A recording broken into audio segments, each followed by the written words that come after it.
Iniiwasan ko talaga na mag-away kami kasi nakakahiya sa mga kapitbahay. Dahil kung anong tahimik kong tao, siya namang ingay niya pag nagagalit.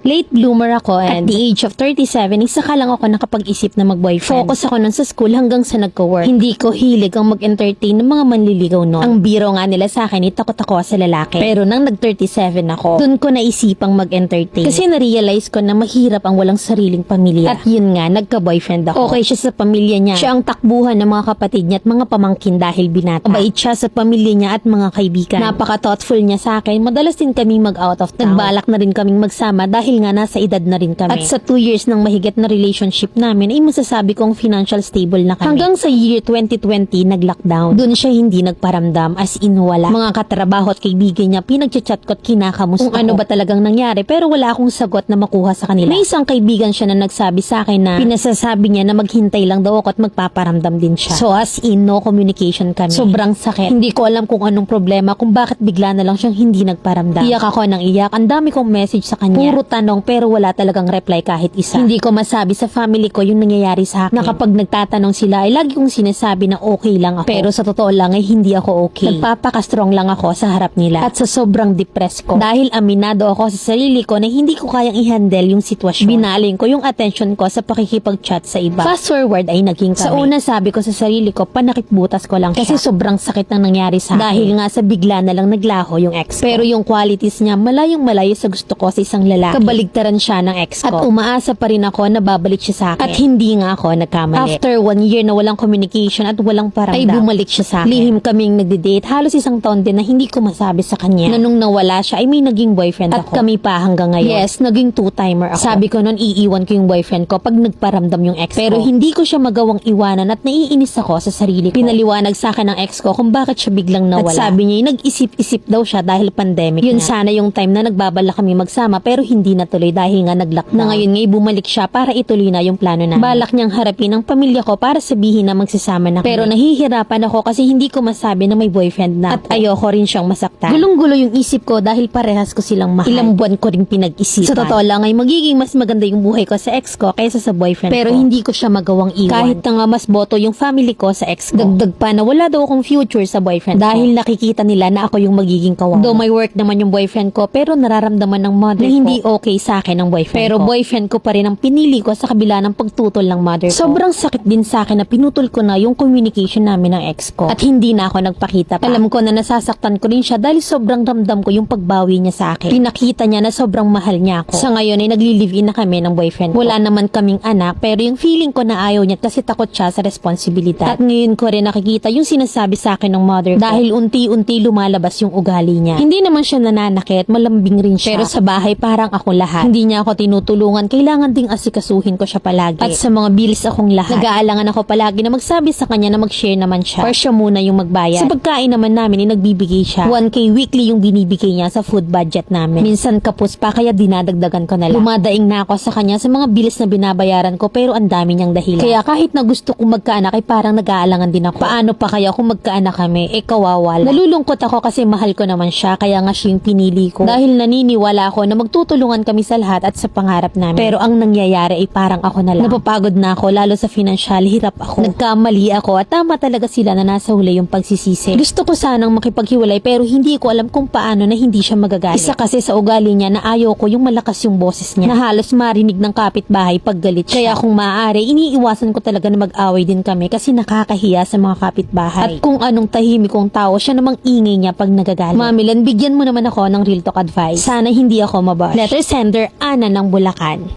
Literal nakakapili na punta sa bungit. At saka ang lupit mo doon sa itinago mo ng 1 year ha. Hindi ka pa pro. Hindi bihasa sa pakikipagrelasyon kumbaga. Hanga naman ako eh. Alam mo hindi rin ako tiwala doon sa ex mong kangkong. Imagine nagtago ng 1 year. Legal kayo both side. Nilapitan mong lahat pero wala kang mahanap na sagot. Nakakatakot yan. Sabagay ika mo nga mabait sa kaibigan at pamilya. So matindi ang kapit. Kayang iburo ang ex mo ng 40 decades nang hindi mo alam. Diyos ko, pas tayo dyan. Dito sa present mo. Lahat na ng mali talaga makikita mo dyan. Kasi may nakareserba may nakaabang. Kung sa pakikipaghiwalay nahihirapan ka, hindi mahirap iwan yan. Takte ang damo. Food allowance 1K sa'yo ang bilahan. Hating magkaaway. Lakasan mo yung loob mo. Ayain mo sa inyo, dun ka makipaghiwalay. For your safety na rin para hindi ka mapahiya sa ibang tao. May pag-asa ka pa. Takbo hanggat may lupa.